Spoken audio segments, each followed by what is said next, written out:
Hey guys, just got back from the annual Antique Radio Club of Illinois Radio Fest. This year, well, unfortunately, unlike a lot of years, it seems recently the weather wasn't so good. It just rained non-stop all morning. But they had plenty of vendors and tables set up inside, so it was still a good time. I was a little bit rushed though, so I'm sorry I didn't record any video, but had a good time socializing with folks and perusing the wares there. Now, as you know, if you've been watching my channel, I have plenty of projects already, so I wasn't looking to get any more radios or TVs, but I'm always looking for parts and things of interest, and we have both of those. One, tubes. You may have seen I've been working on a Philco 48-1000 television lately, which uses a bunch of Lochtel tubes. And what do you know? Somebody there was selling some, so I picked some up. In particular, some 7B5s, a 7C5, a 7F8, and some miniature tubes as well, 6J6, 6AG5s. So I'll be popping those into that television. Also got some fun publications. One, an early copy of Radio and Television News from the 40s, which would be chock full of interesting ads and photos and articles. We'll flip through that. Some service info. This item in particular I think is going to be interesting to look through. It's a pricing guide. I only looked through it briefly, but it looks like it's a guide for somebody who wants to run their own business on what you should charge for certain repairs, so I think that'll be interesting. Television Engineering by Fink. I have an earlier version of this. It's only about half the thickness. I think this is a version from the second edition from the early 50s. Updated, I'm sure, chock full of good information on how these crazy contraptions work. And then this, which caught my eye, well, because of the bright red cover, 50th anniversary of television, RCA. That's not what's in here, though. It's actually full of Sam's photo facts, but they're the early ones, which I'm also always interested in, stuff from the late 40s, early 50s, and in particular oddball sets like this Norelco rear projection set. So we'll flip through that and see what there is to see. As I was making one last pass through the swap meet, this caught my eye. It's an old RCA radio chassis. I'm not quite sure what it's from. This may look familiar to you if you've been watching my early pre-war RCA RR359 television restoration project, because I scavenged a part out of one of these. I think it was from a Radiola 82. See on that TV, the original high voltage transformer is gone, and somebody had cobbled one in, and I wanted to restore the original look, and I got a tip that, hey, the metal box construction they used from that era, or I should say the radios use the same type of metal box construction, and I should be able to scavenge one that's the right size, and I did, and I believe it's this guy. So one, I got this for more spare metal boxes should I need any, including this cover. But also I've been having a bit of a saga finding replacement tube sockets. Now another owner of an RR359 did come through and very kindly sent me one that's darn near identical to the original. But it's good to have spares. And so I grabbed this. Now a couple of things. One, this is black phenolic material versus brown, which was used in the 359. And it's slightly different construction, but it's very similar looking from the top in that it's made up from two layers, concentric circles. The rivet mounting spacing is a bit different though, and it's a bit different underneath. In the TV they're hexagonal, I believe, whereas in this they're rectangles, and in fact these are just doubled up on one big piece. But I figured I could cut them down if need be. The final thing is the speaker. Kind of a nice beefy early speaker, but it's damaged. The leather surround is virtually rotted away. Now it also is in that 359, so I was thinking I could use this to practice on to replace that. I could send it out to get reconed possibly, although the guys that do quality or early radio reconing seem to be fading away. And the ones I have seen, they're using more modern cones with a foam surround put into vintage speakers. I want to get something as close to the original as possible with a leather surround ideally. and then a paper cone in the middle. And this is a very similar type of damage where the leather is rotted away, but the paper cone is pretty well intact. So I want to practice on this because I got to drill out the rivets, take these 4 pieces of metal off, and then in the past I used t-shirt, cotton t-shirt, but a leather chamois would be more appropriate. And trim it down, glue it up, stretch it out, that kind of thing. So that's why I picked this up.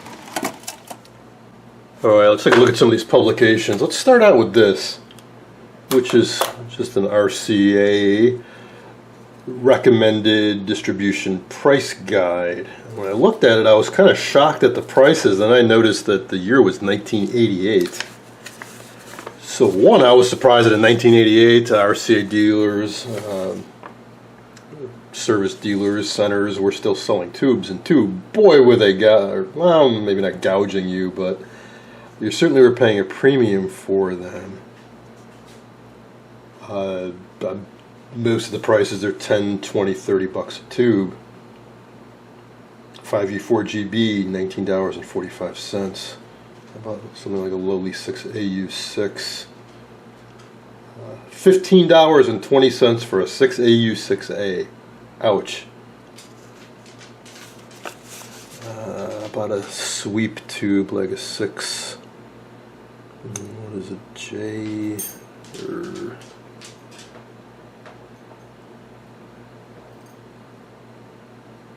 6J S6 3285. That's a color roundy sweep tube. So the sweep tubes are generally 30 to 40 bucks, like a 6J6, and even the small signal tubes, 10, 15 bucks a pop. Alright, a 1B3 rectifier, lowly 1B3 rectifier, $16.80. So it actually cost more to buy tubes in 1988 than typically they sell for now. Alright, let's take a look at this radio TV service pricing guide.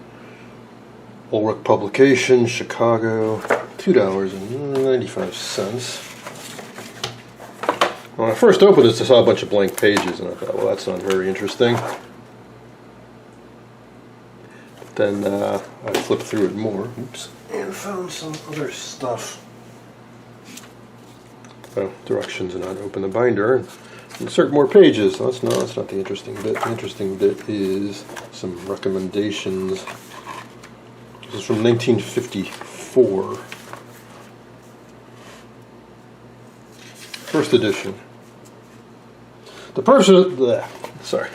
purpose of this pricing guide is to provide radio TV service dealers with a convenient medium through which they can make their service prices available to set owners on occasions where it is necessary to substantiate a charge, explain the limits of a particular service, or terms of guarantee, etc. And they said that they supplied a bunch of blank pages for you to put in your own pricing guide. Alright, let's start with pickup and delivery. So to go to somebody's home, I presume, and pick up a chassis, 7 to 17 inch, $5. 19 to 21 inch, $7.50. 24 to 27, $15. Picture tube replacement, which would be a considerable amount of work. Home service, service call, total $11 to replace, say, a 21 inch picture tube. Man, for a color picture tube, that seems like a bargain. That says labor, that's not the actual cost of the picture tube. I imagine it does not include the conversion setup and stuff like that either. Flat rate services, home service call, radio $3, television $5, phonograph $3. This covers the time spent going to and from the location, and correction of defect in the unit of such correction can be made within 30 minutes after arrival time. Again, that seems like a bargain. So to drive to somebody's place, let's say it's a TV, you go to the TV, take off the back, it's such a situation, maybe replace the tube, button it back up, and then drive back for $5. What a deal.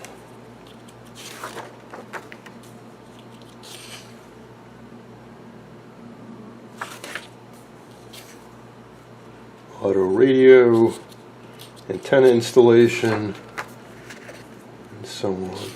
Now we get into alignment. Picture and sound IF circuit 750, RF tuner 750. Tuner adjustment, flat rate $125. Horizontal oscillator and stabilizing call 45 minutes, $375. Actually, I think that's one of the more easier things to do if you have a scope anyways.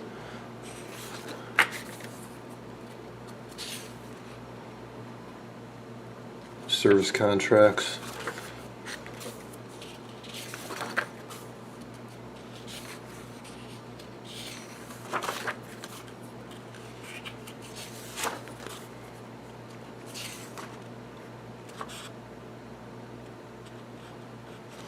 And boy, they really break it down.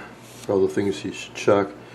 Check and replace any tubes that are dead, gassy, weak, shorted, or noisy. Check for overheated parts. Check and replace any blown fuses. Check the ballast tube, interlock cord, etc., etc. And then adjust linearity, size, hold, width, centering, drive, focus, background, contrast, brightness. Check tuner for proper audio-video tracking. Then they really break it down into detail. Controls. If the brightness control is shorted, you should be able to replace it in 30 minutes. They actually break down each type of control on the set and give you an estimated time. If it's shorted, if it's open, if it's intermittent, this is how long it should take you in minutes to correct the problem.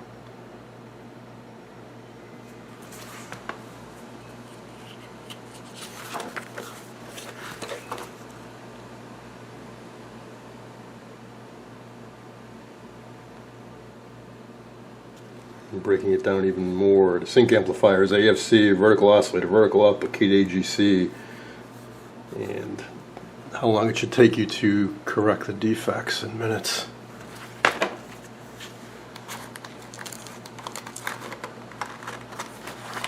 I don't do this. When I do work for other people, I generally charge a flat rate.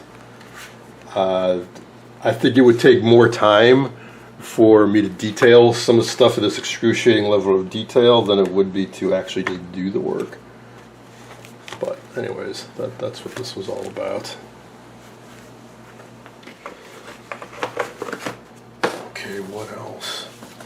As I mentioned, this book from Fink, just a good primer on how all the TV circuits work. A lot of good theory, including practical examples of circuits. Let's take a look at the SAMs. See if there's anything in here. These publications were $1 a piece, so I didn't. There was no point in me going through and just checking to see if there were any individual SAMs folders I might actually need. I just grabbed the whole binder. Let's see, a bunch of loose pages here. That's for a Scott. A Scott what? Well, this is actually from Riders.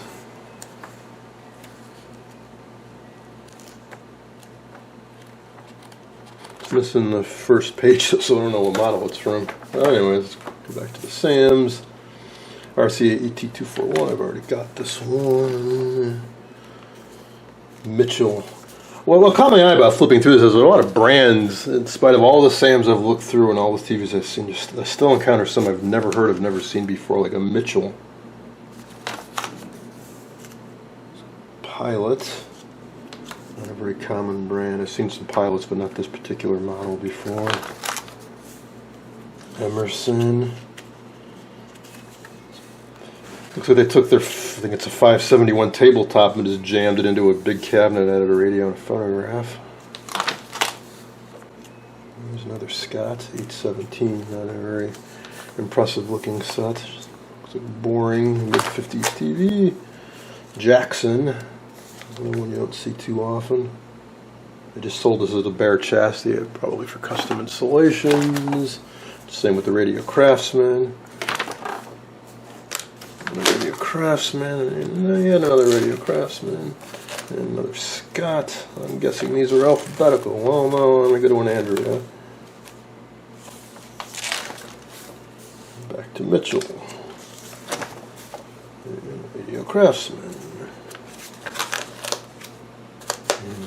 Mira. Raytheon. I do have this set, but it's in the version where it's like this, but rotated 90 degrees where the controls are along the bottom. These are not common sets.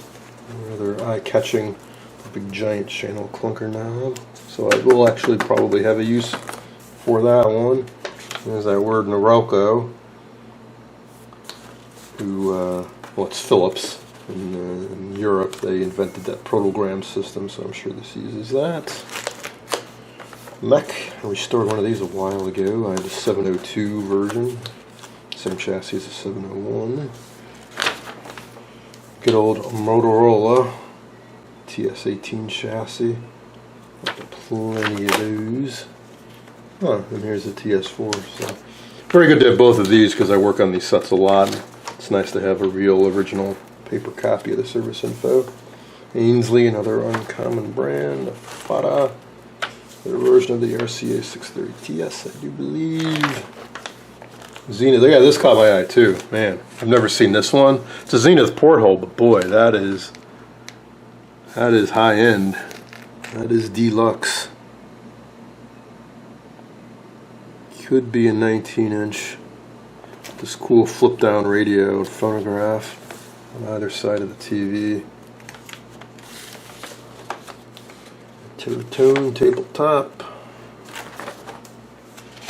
Scott rear projection set. Yeah, maybe someday I'll get around to working on the two basket cases I have. And finally, Scott. Don't think much of that, Scott. But boy, that's a nice looking. So that riders I have. This is the first page. Boy, I've never seen one of those. That is a nice looking Scott. Those are some very cool dials. That's got to be a rare set. I've never seen one of these.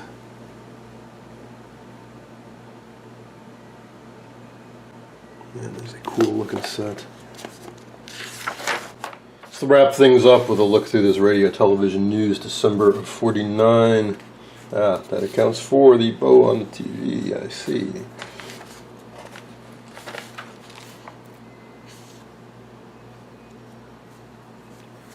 These are chock full of great ads.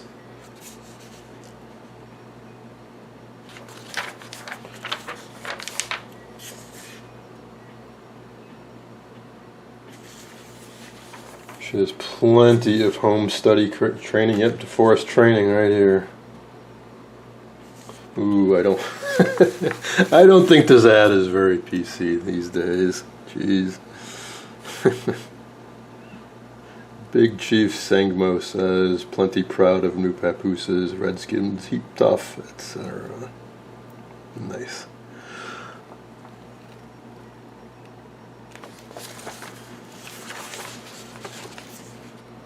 Weller soldering guns, Allied radio.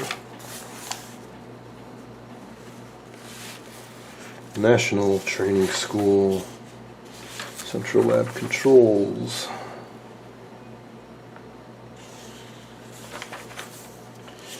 All right.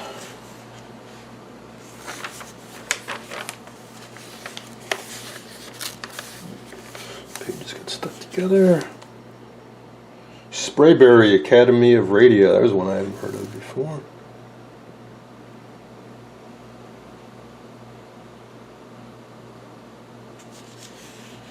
Sign up for their course, you get sent these kits so you can build something while you learn about electronics.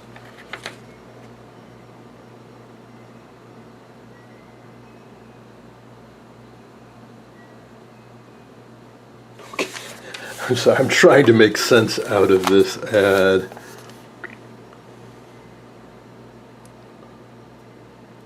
Pa says it squeals too much, they're pigs. Okay, a little slow on that one. Just wondering why they're dressed as showgirls. That's what kind of threw me off there. I guess that was their theme. You can get placemats and streamers and postcards all with the same little cartoon thing on it. Okay.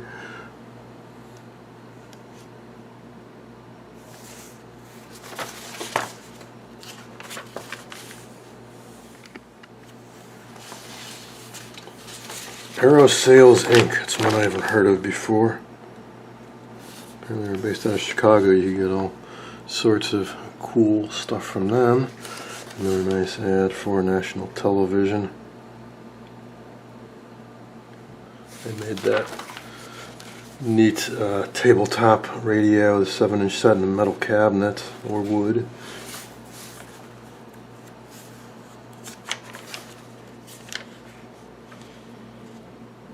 Transvision TV kits. ARCI Sisters, Lafayette, Echo, Seems PhotoFact, Midwest Television.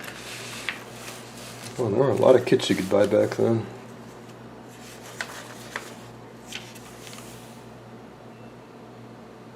Huh. I posted this photo on my channel not too long ago. Early prototype color TV camera using 3 separate monochrome TV tubes and color filters, dichroic mirrors, however you pronounce that. Talk about how the theory of it works. It should be a good read. There's some projects you can build.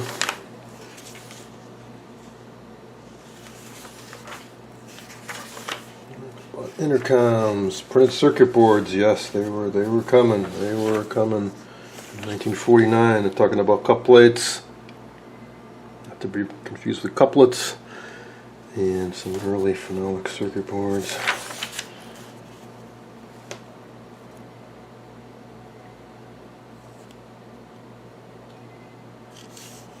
An article by Milton Kuyver himself about TV deflection circuits, flyback circuits.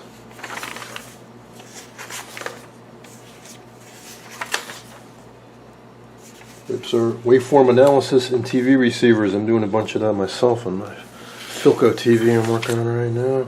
It's really giving me some headaches.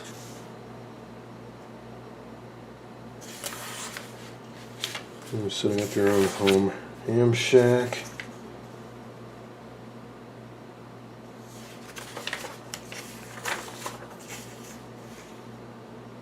Tips on using sweep generators for TV receiver alignment.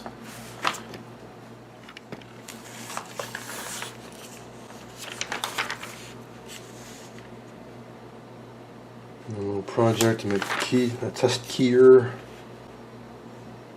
Some ideas for better AGC circuits. Ads for test equipment. Heath kit. Not surprising they got a multi-page ad here. Oh, somebody cut something out. They ordered something.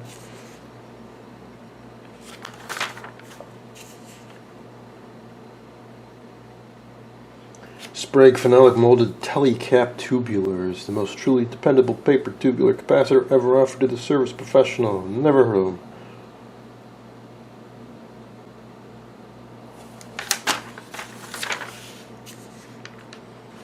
McGee Radio Company, selling all sorts of kits and parts and tubes. Multi-page ad. Niagara Radio Supply Corporation out of New York, selling tubes.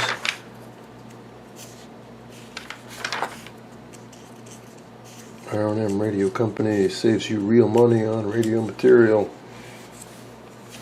Hey, introduction of rectangular picture tubes. New revolutionary all-glass rectangular television bulb.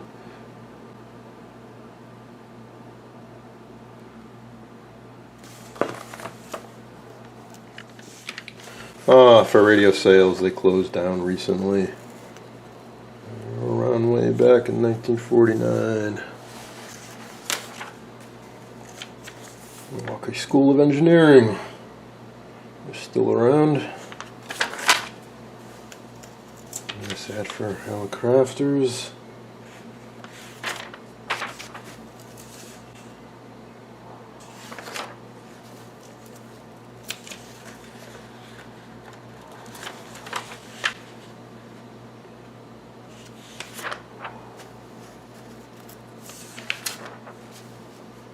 I think you get the idea. It was a very thriving industry back then for people to buy their own parts and build their own things, whether either replacing their own tubes or building kits or fixing their own TVs or setting up their own ham radio shack.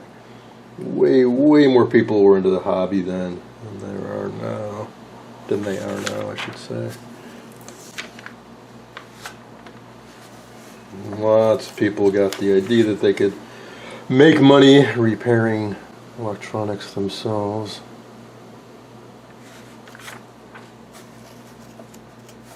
I suspect a lot of them were not very successful. There's only so much business to go around. I'm sure there was a lot of competition, especially in larger cities.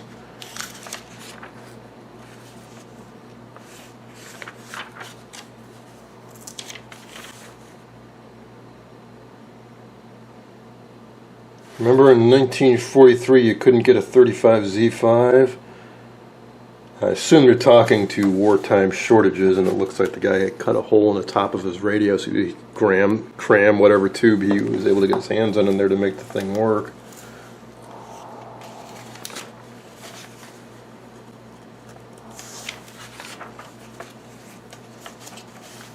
And as we get towards the back, the ads are getting smaller and smaller.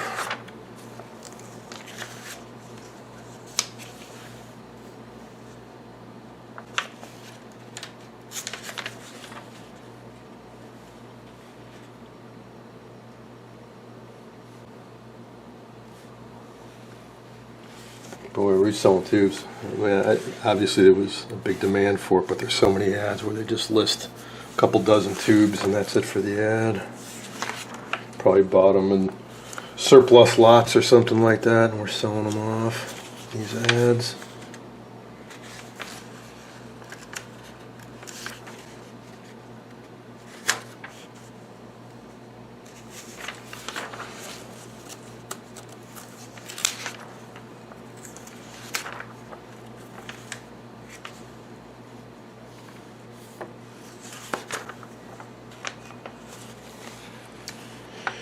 Best way to learn about television is to learn by building your own. TechMaster, Super 16, 16-inch TV kit and metal cone.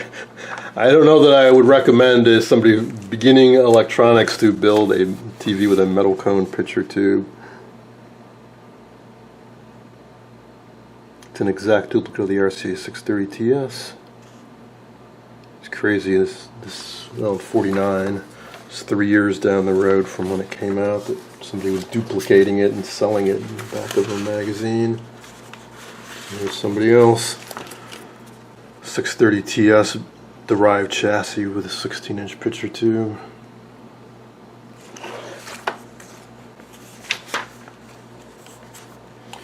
There is a big future for you in television, radio, electronics. Build your career in a minimum of time. Industry needs more trained men now. Day and evening classes now forming. Capital Radio Engineering Institute, Washington, D.C. Jobs in Television, American Radio Institute.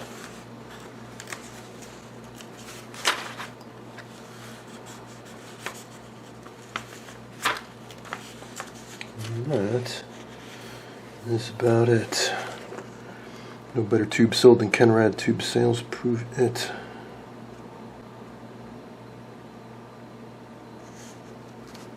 You say so.